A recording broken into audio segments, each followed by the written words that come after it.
So far in 2026, Toledo has recorded 11 homicides, the most recent being just this last weekend.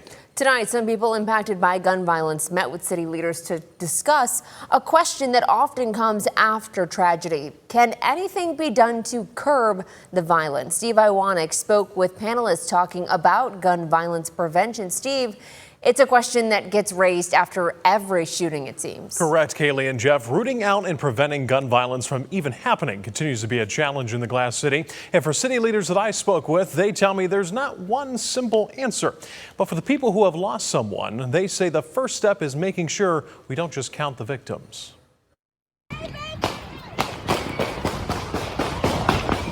You hear about it on the news. 3 people are hurt after a shooting. Deadly shooting. One person was shot. The breaking news, the investigations, the numbers.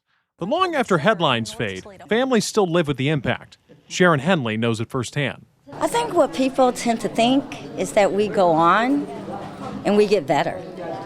We don't get better. Henley's son, 20-year-old Darren Smith Jr., was murdered in 2010 by an 18-year-old in central Toledo. 16 years later, the pain still lingers. I could be driving down the street and see someone that looks like my son. That's a trigger for me. I could hear a voice that sounds like him. That's a trigger. Stories like Henley's were shared at Thursday night's gun violence panel discussion, where an age-old question was raised again. How do you stop the next one? Gun violence is not something that there's a one-size-fits-all solution. Take it from Councilwoman Erin Kramer.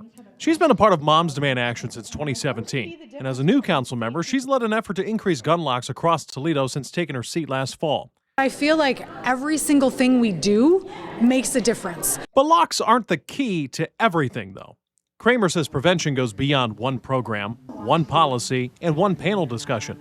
It's going to take the churches, it's going to take the community groups, it's going to take city government, it's going to take the police and the judges. So far this year, Toledo has seen 11 homicides. 6 of them, we know, are shooting related. But those who have lost someone to gun violence will tell you, the numbers don't show the whole picture.